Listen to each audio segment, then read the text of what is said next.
ओम नमः शिवाय। अथ श्री ब्रह्मांड महापुराणे उत्तर भागे चतुर्थ उपसंहार पादे ब्रह्मांड वर्त नाम चतुर्थो अध्यायः। ऋषयः ऊचु श्रुतं समूहोदाख्यानं भवता परिकीर्तितं प्रजानां मनुभिः सार्धं देवानां ऋषिभिः सह पितृगन्धर्वभूतानां पिशाचो गरराक्षसामो दैत्यानां दानवानां च यक्षाणामेव पक्षिणाम् अत्यद्भुतानि कर्माणि विविधा धर्मनिश्चयाः विचित्राश्च कथायोगा जन्म चाग्रयमनुत्तमम्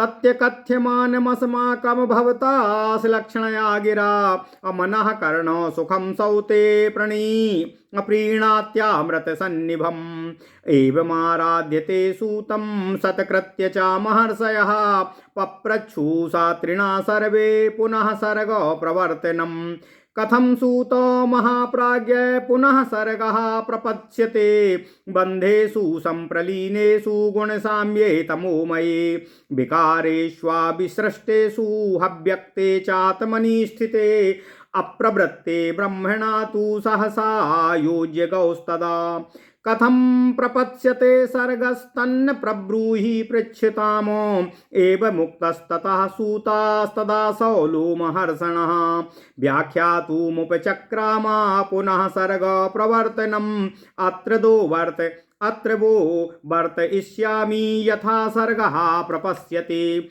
ओम नमः शिवाय। ओम नमः शिवाय। ओम नमः शिवाय। ओम नमो भगवते वासुदेवाय। ओम देवकी सुत गोविंद वासुदेव जगतपते देहि मे तनियं कृष्ण त्वाम अहम शरणं गतः।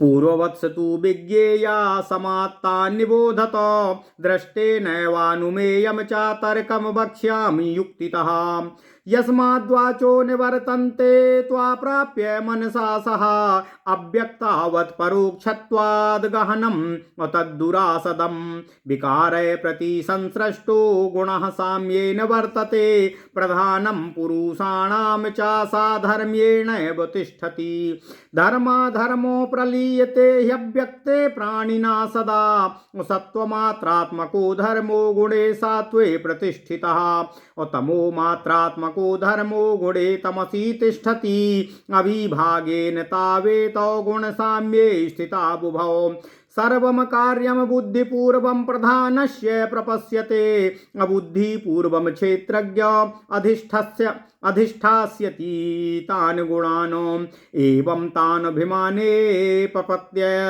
प्रपत्याति पुनस्तदा यदा प्रवृत्तितव्यं तु क्षेत्रक्षेत्रज्ञयोर्द्वयो भोज्यभोक्तृत्वसम्बन्धा प्रपश्यन्ते चातावुभौ तस्मादक्षरमव्यक्तं साम्ये स्थित्वा गुणात्मकं क्षेत्रज्ञाधिष्ठितं तत्र वैषम्यं भजते तु ततः प्रपश्यते व्यक्तं क्षेत्रक्षेत्रज्ञयोर्द्वयो क्षेत्रज्ञाधिष्ठितं सत्वं विकारं जनयिष्यति महदाद्यं विशेषन्तं चतुर्विंशो गुणात्मकं क्षेत्रज्ञस्य प्रधानस्य पुरुषस्य अप्रावत्यन्तः आदिदेवा प्रधानस्यानुग्रहाय प्रचक्षते अनाद्यो वरमुत्पादौ उभौ सूक्ष्मौ तु तौ स्मृतौ अनादि संयोगयुतौ सर्वं क्षेत्रज्ञमेव च अबुद्धिपूर्वकं युक्तं मसक्तौ तु वरौ तदा अप्रत्यं मोघं च स्थिता बुधकमत्स्यवतो प्रवृत्य पूर्वतो तौ पूर्वं पुनः सर्वं प्रपश्यते अज्ञागुणे प्रवर्तन्ते रजः सत्त्वा तमोभिधयः प्रवृत्तिकाले राजसाभिपन्नो महत्त्वभूतादिविशेषतां चेन्द्रियतां च याति गुणावसानो सधीभिर्मनुष्यः। ओम नमः शिवाय। ओम नमः शिवाय। ओम नमः शिवाय। ओम नमः शिवाय। ओम नमो भगवते वासुदेवाय। ओम देवकी सुत गोविंद वासुदेव जगतपते देहि मे तनियं कृष्ण त्वाम अहम शरणं गतः। सत्याभिध्यायिनस्तस्य ध्यायिनः सन्निमित्तकम् और राजसत्त्वा तमो व्यक्ता विधर्माणः परस्परम् आद्यन्तम वै प्रपश्यन्ते क्षेत्रमज्ञाम्बु सर्वसः संसिध्य कार्यकर्णा उत्पद्यन्ते भीमानिनः सर्वे सत्त्वा प्रपद्यन्ते हव्यक्तात् पूर्वमेव च अप्राक्श्रतो ये त्वाशुभः साधकाश्चाप्यसाधकाः असंसान्तस्तु ते सर्वे स्थान प्रकरणैः कार्याणि प्रतिपश्यन्ते उत्पश्यन्ते पुनः पुनः गुणमात्रात्मकामेव धर्मौ परस्परम् आरप्सन्ते हि चान्योन्यं वरेणानुग्रहेण वा सर्वस्तुल्यात् प्रशस्त्यर्थं सर्गादो याति विक्रियाम गुणास्तं प्रतिधीयन्ते तस्मात् तत्तस्य रोचते गुणास्ते यानि कर्माणि प्राक् सृष्ट्या प्रतिपेदिरे तान्येव प्रतिपद्यन्ते सृज्यमाना पुनः पुनः हिंस्रा हिंस्रे मृदु क्रूरे धर्माधर्मावृता नृते तद्भाविता प्रपद्यन्ते तस्मात् तत्तस्य रोचते महाभूतेषु नानात्वामिन्द्रियार्थेषु मूर्तिषु विप्रयोगास्य भूतानां गुणेभ्यः सम्प्रवर्तते इत्येष वो मया ख्याता पुनः सर्गः समासतः समासादेव वक्ष्यामि ब्रह्मणोऽथ समुद्भवम् अव्यक्ता कारणा तस्मान्नित्यात्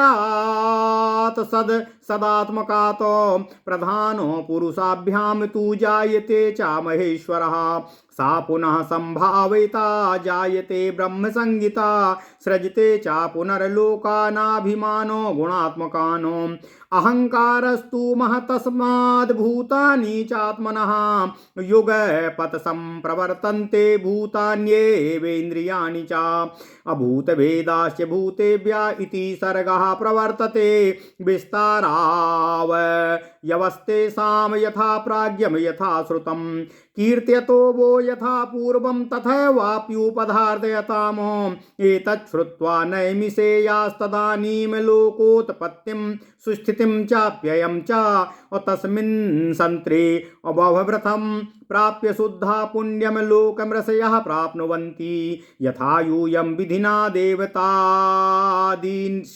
देवतादीनिष्टवा चैवावभृतं प्राप्य शुद्धाः त्यक्त्वा देहानुयुषोऽन्ते कृतार्थः पुण्यं लोकं प्राप्य मोदध्वमेवम्। ओम नमः शिवाय, ओम नमः शिवाय, ओम नमो भगवते वासुदेवाय। ओम देवकी सुत गोविंद वासुदेव जगत्पते देहि तनियं कृष्ण त्वाम अहम शरणं गतः।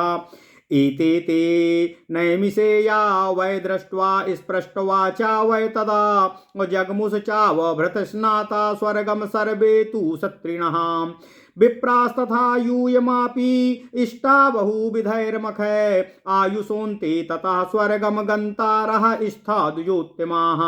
प्रक्रिया प्रथमः पादा कथायास्तु परिग्रहः अनुसंगो उपोद्घात उपसंहार एव च एवमेव चतुःपादं पुराणं लोकसम्मतम् उवाच भगवान् साक्षाद्वया लोकोक हिते रतः।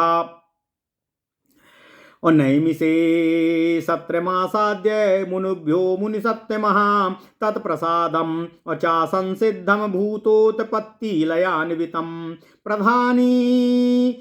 प्रधानिकीमिमां सृष्टिं तथैवेश्वरकारिताम्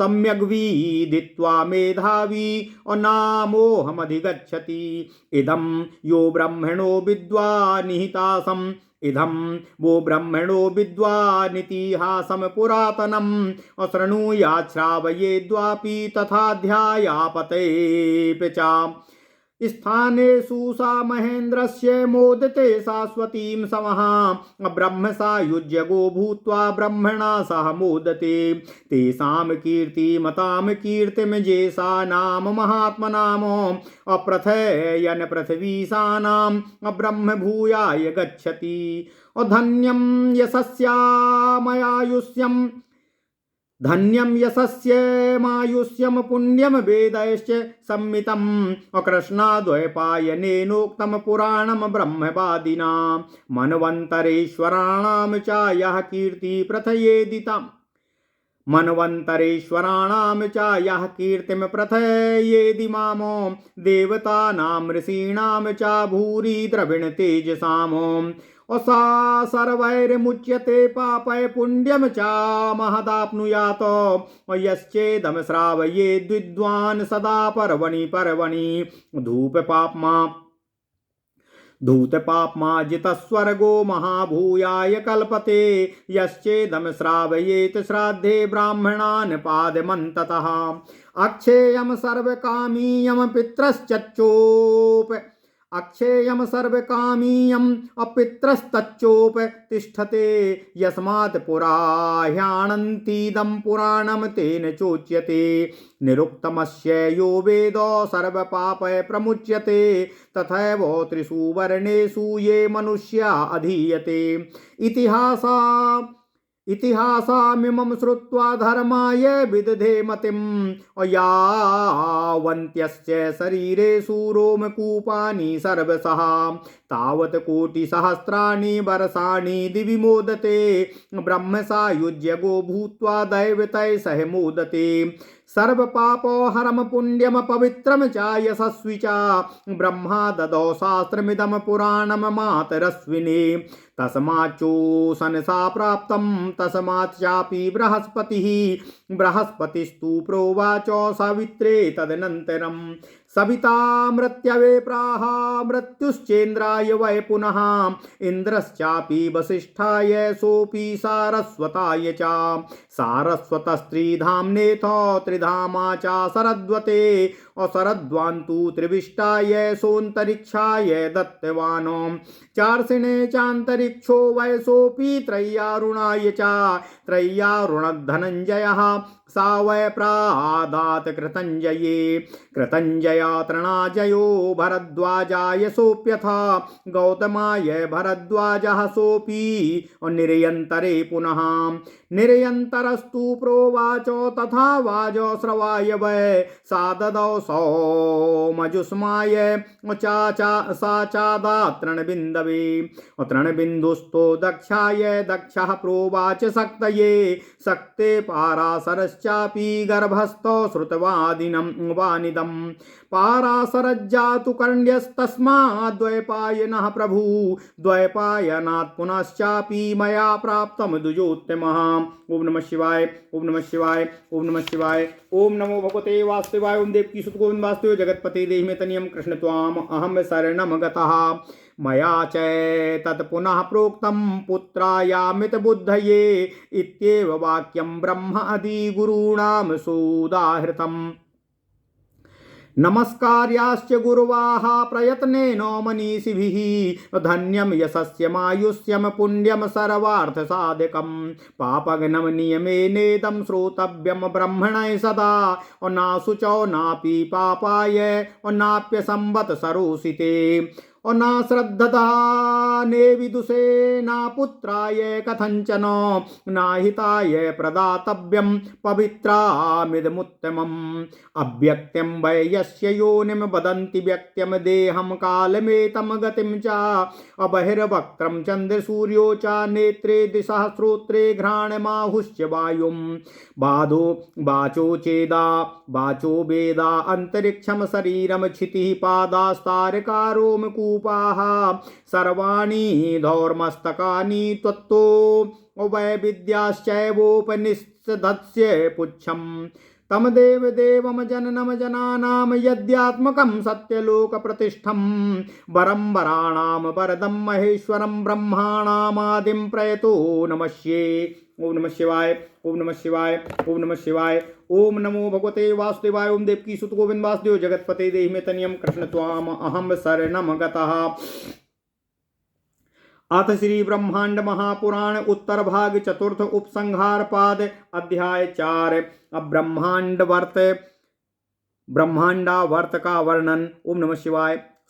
ऋषियों ने सूत जी से कहा, हे सूत जी, आप द्वारा वर्णित मनुओं और ऋषियों के साथ देवताओं और प्रजाओं के महान आख्यान को हमने आपके श्री मुखारविंद से सुना। पितृगण, गंधर्वों, भूतगणों, पिशाचों, सर्पगणों, राक्षसों, दैत्यों, दानवों, यक्षों, पक्षियों के अति अद्भुत कर्मों, उनके अनेक प्रकार के धर्म निश्चयों तथा उनकी विचित्र कथाओं को तथा उनके अग्र जन्मों के वर्णन को हम आपकी मधुर वाणी से, आपके मुखारबिंद से सुनना चाहते हैं। जो कथाएं मन के लिए सुखकर हैं तथा जो मन को अमृत के समान प्रसन्न करती हैं, इस प्रकार महात्मा सूत जी की आराधना करके और उनका सत्कार करके उन सब याज्ञिक महर्षियों ने सूत जी से पूछा कि हे महाप्राज्ञ सूत जी, प्रलय काल में जब सब सत्वगुण, रजोगुण और तमोगुण समान हो जाते हैं, संसार अंधकार में हो जाता है, तब पुनः सृष्टि की रचना कैसे होगी? प्रलय काल में प्रकृति के समस्त विकारों, महातत्व, अहंकार, एकादशेंद्रिय, पंच तन्मात्रा, पंच महाभूत जो को जब अव्यक्त प्रकृति अपने में विलीन कर लेती है, तब ब्रह्मा के अप्रवृत्त रहने पर सहसा पदार्थों के योग से सृष्टि कैसे होगी? उस तथ्य को कृपया पूछने वालों हम सबको बताने की कृपा कीजिए। ऋषियों ने जब इस प्रकार कहा, तब वे लोमहर्षण सूत जी प्रलय के बाद पुनः सृष्टि की रचना होने की व्याख्या करने का उपक्रम करने लगे। सूत जी बोले कि यहाँ अब मैं आप लोगों से जिस प्रकार पुनः सृष्टि की रचना होती है, ओम नमः शिवाय, ओम नमः शिवाय, ओम नमः शिवाय, वह विस्तार से बताऊंगा। यह तो पूर्व में ही मैं पूर्व प्रसंगों की ही भांति भी जानने योग्य है। अब आप लोग ध्यानपूर्वक इसको सुने। प्रत्यक्ष प्रमाण से जो अनुमान करने योग्य है, जिसको मन से भी प्राप्त ना करके वाणी भी नहीं बता सकती है, उसे युक्तिपूर्वक तर्क के साथ मैं आपको वर्णन करते हुए बताऊंगा। यह प्रकृति परोक्ष होने के कारण अव्यक्त के समान है। किसी भी इंद्रिय से इसे जाना नहीं जा सकता तथा किसी भी प्रकार से इसे प्राप्त नहीं किया जा सकता। उस प्रकृति के जितने भी महातत्व, अहंकार, 11 इंद्रियां, पंच तन्मात्राएं तथा 5 महाभूत, ये 23 विकार हैं, उन सब विकारों से प्रकृति सदैव मिली हुई रहती है।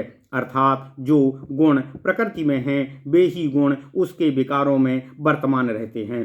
प्रकृति और उसके विकारों के गुणों में समानता रहती है। पुरुषों की प्रकृति साधर्म में स्थित रहती है, अर्थात जो जो गुण प्रकृति में होते हैं, वे गुण पुरुष में समान रूप से समाविष्ट हो जाते हैं। अव्यक्त अर्थात प्रकृति में प्राणियों के धर्म और अधर्म सदा विलीन हो जाते हैं। प्रकृति के 3 गुण हैं, सत्व, रजस और तमस। सत्व मात्रात्मक धर्म सत्व गुण में स्थित रहता है, तमो मात्रात्मक धर्म तमो गुण में स्थित रहता है। बिना विभाग किए हुए ये दोनों गुण, सत्व गुण और तमो गुण, समानता से स्थित रहते हैं। सृष्टि में सब कार्य बुद्धि से पूर्व जो प्रकृति तत्व है वही करता है।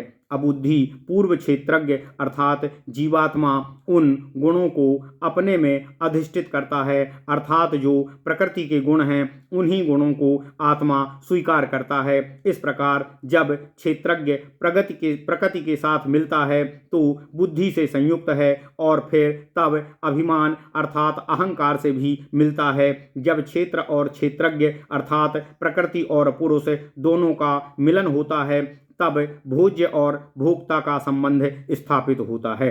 इसलिए 3 गुणों वाला, कभी नष्ट ना होने वाला अव्यक्त समानता में स्थित होकर जब पुरुष में अधिष्ठित होता है, तब उसमें विषमता पैदा हो जाती है। उसके बाद प्रकृति और पुरुष दोनों व्यक्त अर्थात सेंद्रिय पंच तत्वभूत शरीर में अधिष्ठित होंगे। जब प्रधान तत्व प्रकृति क्षेत्रज्ञ द्वारा अधिष्ठित हो जाती है, तब वह प्रकृति महदादि से पंच महाभूत पर्यंत समस्त व्यक्त शरीर में विकार पैदा करेगी, अर्थात ये सब एक दूसरे के विकार से पैदा होते हैं। भाव यह है कि पुरुषाधिष्ठित प्रकृति में जब सत्व को उद्रेक हुआ तब प्रकृति का विकार जो त्रिगुणात्मक सत्व रजस और तमस युक्त है वह त्रिगुणात्मक होने के कारण पंच महाभूतों और इंद्रियों का कारण है। प्रकृति से जैसे महातत्व व्याप्त है उसी तरह महातत्व से अहंकार व्याप्त है। भूत आदि रूप तामस अहंकार से विकृत होकर शब्द तन्मात्रात्मक आकाश को उत्पन्न किया जाता है। शब्द तन्मात्रा से विकार पैदा हुआ तो स्पर्श तन्मात्रा युक्त वायु की उत्पत्ति होती है। तब आकाश ने वायु को आवृत किया, फिर वायु विकृत हुआ, तब तेज मात्रात्मक अग्नि को उत्पन्न किया जो वायु से आवृत रहा। फिर अग्नि विकृत हुआ तो उसने रस तन्मात्रक जल को उत्पन्न किया जो अग्नि से आवृत रहा। फिर जब जल में विकृति पैदा हुई तो उसने गंध तन्मात्रक पृथ्वी को उत्पन्न किया जो पृथ्वी जल से आवृत रही। फिर इधर अहंकार राजसीय से मन और 10 इंद्रियों की उत्पत्ति हुई। इस प्रकार से इन 24 तत्वों की उत्पत्ति वैकारिक है तथा सभी महदादि से लेकर पृथ्वी पर्यंत सभी 24 तत्व गुणात्मक हैं। ये सभी प्रकृति के विकार हैं, इसलिए प्रकृति के गुणों से युक्त हैं। क्षेत्रज्ञ अर्थात जीवात्मा प्रधान अर्थात प्रकृति में वर्तमान रहता है तथा वह सबसे पहले उत्पन्न हुआ है। यह जीवात्मा आदिदेव है और वह सृष्टि रचना करने वाले के लिए प्रकृति पर अनुग्रह करता है। ये दोनों ही अव्यक्त और क्षेत्रज्ञ अर्थात प्रकृति और पुरुष या यूं कहें कि सेंद्रिय पंच महाभूतात्मक शरीर का मूल अर्थात प्रधान तत्व प्रकृति और आत्मा ये दोनों ही अनादि हैं। इसका आदिकाल नहीं है। दोनों संसार को पैदा करने वाले हैं और दोनों सूक्ष्म रूप से स्मरण किए जाते हैं तथा इनका संयोग अनादिकाल से सतत चला आ रहा है तथा सब कुछ क्षेत्रज्ञ पर ही निर्भर है। क्षेत्रज्ञ अर्थात जीवात्मा के रहने पर ही प्रकृति का अस्तित्व वर्तमान होता है। जीवात्मा के रहने पर प्रकृति सक्रिय होती है और न रहने पर वह निष्क्रिय होती है। जब तक प्रकृति में क्षेत्रज्ञ की व्याप्ति नहीं होती तब तक प्रकृति में क्षेत्रज्ञ अधिष्ठित नहीं होता और तब तक उस प्रकृति का विकृत तत्व बुद्धि ही कार्य नहीं करता अर्थात प्रकृति अबुद्धिपूर्वक रहती है तथा प्रकृति असक्त रहती है। क्षेत्रज्ञ के बिना अव्यक्त अर्थात प्रकृति ज्ञान विहीन तथा अमोघ है तथा उसकी स्थिति जल और मछली के समान है। जैसे मछली जल के बिना जीवित नहीं रह सकती है उसी प्रकार यह प्रकृति अव्यक्त अर्थात क्षेत्रज्ञ अर्थात आत्मा के बिना जीवित नहीं रह सकती है। प्रकृति के प्रवृत्ति से पूर्व अर्थात सृष्टि करने से पहले दोनों पूरी तरह एक दूसरे में व्याप्त होते हैं। वह ज्ञानहीन पुरुष प्रकृति के रजोगुण सत्वगुण और तमोगुण से प्रवृत्त होता है। प्रवृत्ति के समय महातत्व अर्थात बुद्धि से लेकर पंच महाभूत आदि विशेषों तक सभी तत्व रजोगुण से आवृत होते हैं तथा रजोगुण आवृत महातत्व बुद्धि भूतादि विशेषता को प्राप्त होती है। ठीक वैसे ही और फिर वह भूत आदि विशेषतया इंद्रियता को प्राप्त हो करती है अर्थात जब तन्मात्रक पंच महाभूतों की उत्पत्ति हो जाती है तब सबके संकल्प विकल्पात्मक मन का अहम तत्व से प्रादुर्भाव होता है। फिर शब्द तन्मात्रा के ज्ञानार्थ श्रोत्रेंद्रिय का, रस तन्मात्रा के ज्ञानार्थ त्यागेंद्रिय का और फिर रूप तन्मात्रा को देखने के लिए नेत्रों का, इस तन्मात्रक जल से स्वाद के लिए जिह्वा का तथा गंध तन्मात्रक पृथ्वी के ज्ञानार्थ घ्राणेन्द्रिय का प्रादुर्भाव होता है। तदनुसार 5 कर्मेंद्रियां भी उत्पन्न होती हैं जो सब पुरुष में अधिष्ठित हैं तथा प्रकृति के गुणों से अभिभूत हैं तथा गुणों की समाप्ति की औषधियों से मनुष्य गमन करता है। सत्य का गमन करने वाले ध्यानी लोग इस प्रकृति को सत्व रजत और तमस युक्त विशेष धर्म वाली तथा एक दूसरे की कारण मानते हैं। ये क्षेत्र अर्थात प्रकृति और क्षेत्रज्ञ अर्थात पुरुष रूपी आत्मा आदि से अंत तक सब प्रकार से ये अभिमानी कार्य और कारण के क्रम से उत्पन्न होते चले जाते हैं तथा कार्य कारण ही इनकी सफलता का आधार है। अव्यक्त से पूर्व ही सब सत्वगुण प्रपन्न हो जाते हैं अर्थात जब प्रकृति सृष्टि के लिए आवृत्त होती है तब उसमें सत्वगुण का उद्रेक होता है। सृष्टि से पहले प्राणों को वहन करने वाले सत्वगुण साधक और असाधक दोनों होते हैं अर्थात सत्वगुण प्राणों को देने वाले हैं अर्थात सत्वगुण का उद्रेक है तो शरीर साधक होता है और नहीं होने पर यह शरीर असाधक हो जाता है। ये सब अभिमानी महातत्व से लेकर पंच महाभूत पर्यंत सभी स्थान और प्रकरणों के साथ पूर्णतया अशांत और निश्चेष्ट रहते हैं और फिर जब सत्वगुण से एक दूसरे का कार्य कारण बनते हुए कार्य के रूप में कारण से निकलते हैं और कार्य को उत्पन्न करते हैं। इस प्रकार पुनः कार्यों को उत्पन्न करते हैं। ये महदादि 24 तत्व कार्य कारण के रूप में गुण मात्रात्मक होते हैं। जो गुण कारण में होता है वही गुण कार्य में आता है। यथा प्रकृति में जो गुण है वही बुद्धि तत्व में होता है, फिर उसके कार्य अहम तत्व में रहता है, उसके बाद उसके धर्म और अधर्म भी कार्य कारणात्मक होते हैं। जो धर्म या अधर्म कारण में है वह कार्य में भी रहता है, यह तो प्रकृति का गुण ही है। इस प्रकार ये सभी तत्व परस्पर श्रेष्ठता और अनुग्रह के द्वारा सृष्टि का आरंभ करते हैं। भगवान सर्व महादेव तुल्य सृष्टि करने के लिए सृष्टि के आदि में विशेष क्रिया को प्राप्त होते हैं अर्थात एक विशेष क्रिया करते हैं। वे उस व्यक्ति में उस गुण का प्रतिधान करते हैं, उनसे जो उनको अच्छा लगता है वे गुण तथा जो कर्म पूर्व सृष्टि से प्रतिपादित किए गए थे वे ही गुण एवं कर्म पुनः पुनः सृष्टि करते हुए सिद्ध किए जाते हैं। ओम नमः शिवाय। ओम नमः शिवाय। हिंसक अहिंसक, कोमल स्वभाव, क्रूर स्वभाव, धर्म अधर्म, सत्य और असत्य, इन सब भावों से युक्त गुण उस व्यक्ति में भर दिए जाते हैं जो जिसको अच्छे लगते हैं। पंच महाभूतों में इंद्रिय के विषय, मूर्तियों में भूतों का विशेष गुणों से सम्यक रूप से प्रवृत्त होता है। सूत जी कहते हैं, सूत जी ऋषियों से कहते हैं, हे ऋषियों, इस प्रकार मैंने संक्षेप में पुनः सृष्टि की रचना को आपको बताया है। अब मैं संक्षेप से ही ब्रह्मा जी की उत्पत्ति का आपसे वर्णन करूंगा। उस अव्यक्त कारण प्रकृति जो कि नित्य है, जिसका कभी नाश नहीं होता, जो सद और असद आत्मक है अर्थात वह है अथवा नहीं है यह भी नहीं कहा जा सकता, वही प्रकृति अव्यक्त अथवा प्रधान कही जाती है। अतः उस प्रकृति से तथा पुरुष से महेश्वर पैदा होते हैं, फिर वे महेश्वर उत्पन्न होकर ब्रह्मा की संज्ञा प्राप्त करते हैं अर्थात ब्रह्मा के नाम से जाने जाते हैं। उसके बाद अभिमान गुण वाले लोगों की वे रचना करते हैं। तब वे अपने महतत्व अर्थात बुद्धि से अहंकार को उत्पन्न करते हैं और उसी महतत्व से अपने पंच महाभूतों को एक साथ पंचभूतों और इंद्रियों को उत्पन्न करते हैं। फिर उन पंच महाभूतों से अनेक प्रकार के भूत भेद पैदा होते हैं, क्योंकि संसार में जितने भी पशु पक्षी मनुष्य वृक्ष पर्वत नद नदी समुद्र आदि तो भूत भेद ही हैं। अतः उन महाभूतों से ये सभी अचेतन पदार्थ उत्पन्न होते हैं। इस प्रकार सृष्टि प्रवृत्त होती है।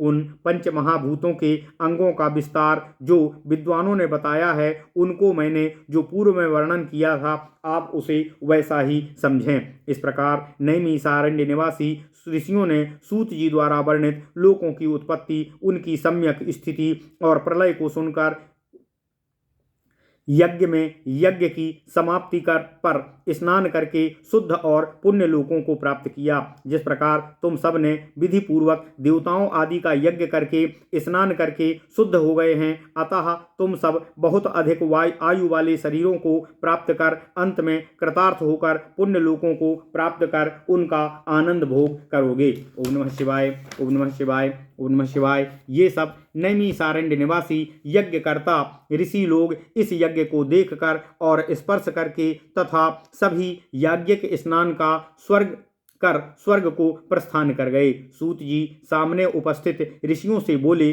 जिस प्रकार वायु प्रोक्त कथा को सुनकर वे ऋषिगण स्वर्ग को प्रस्थान कर गए, उसी प्रकार हे द्विजश्रेष्ठ ब्राह्मणों, तुमने भी अनेकों प्रकार के मुख्य यज्ञ किए हैं, अतः सभी लोग स्वर्ग जाने वाले हैं। इस प्रकार इस ब्रह्मांड पुराण के प्रथम प्रक्रियापाद है।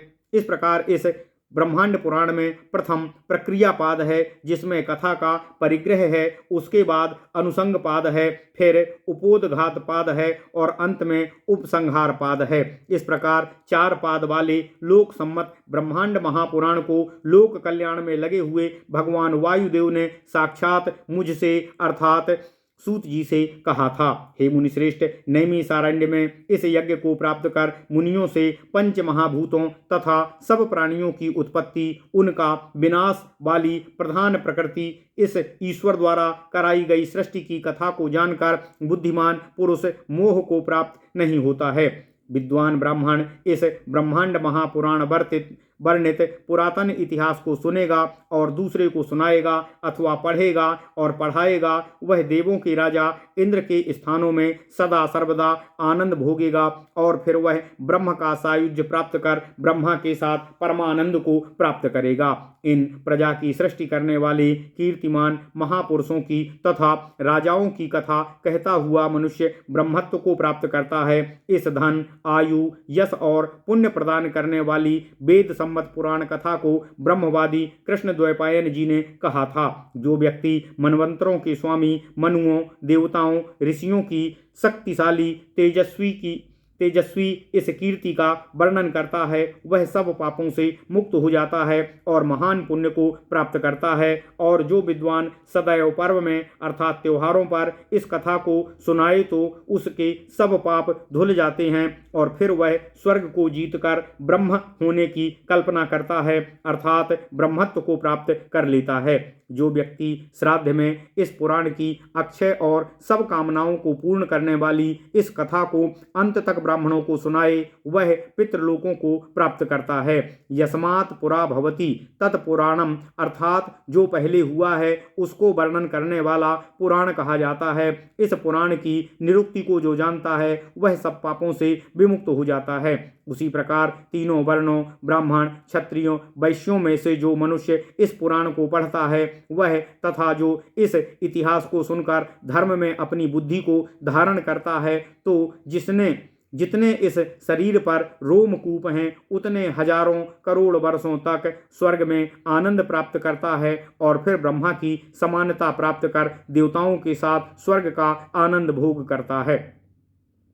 इस समस्त पापों को नष्ट करने वाली पुण्य, पवित्र और यशस्वी पुराण को ब्रह्मा जी ने वायुदेव को प्रदान किया था। उन वायुदेव से शुक्राचार्य ने प्राप्त किया, फिर शुक्राचार्य से बृहस्पति ने प्राप्त किया और उसके बाद बृहस्पति ने सविता अर्थात सूर्यदेव को कहा। उसके बाद सविता ने मृत्यु को और मृत्यु ने इंद्र को कहा, इंद्र ने वशिष्ठ को कहा, वशिष्ठ ने सारस्वत को कहा, फिर सारस्वत ने त्रिधामा को और त्रिधामा ने शरद्वत को, शरद्वत ने त्रिविष्टा को और त्रिविष्टा ने अंतरिक्ष को प्रदान किया। फिर अंतरिक्ष ने चर्सी को, उन चर्सी ने त्रय्यारुण को, फिर त्रय्यारुण ने धनंजय को प्रदान किया। तब उन धनंजय ने कृतंजय को बताया।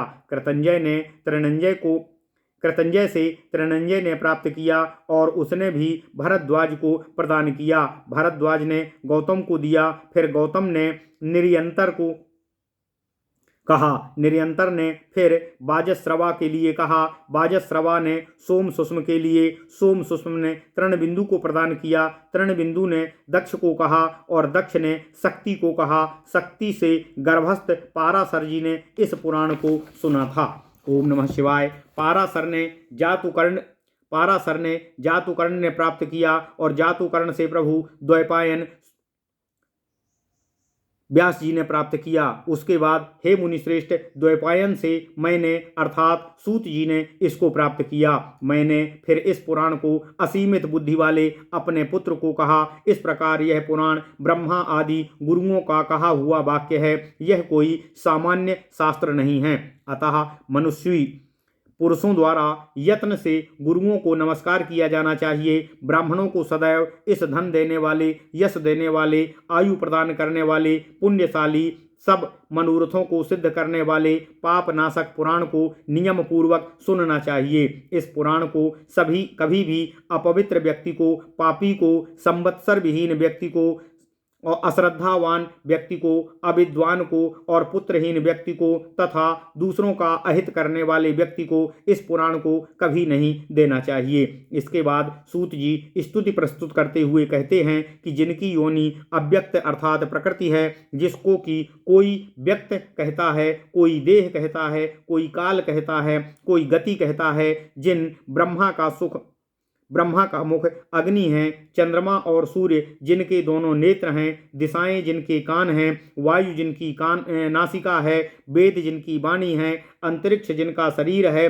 पृथ्वी जिनके पैर हैं, तारागण जिनके रोमकूप हैं, सभी स्वर्ग जिनके मस्तक हैं, विद्या और उपनिषद आदि जिनकी पूंछ हैं, वे उन देव के देव, उत्पन्न करने वालों को उत्पन्न करने वाले, यज्ञात्मक सत्यलोक में प्रतिष्ठित, श्रेष्ठों में श्रेष्ठ, वर देने वाले महेश्वर आदि देव ब्रह्मा को प्रयत्न पूर्वक नमन करता हूँ। ओम नमः शिवाय।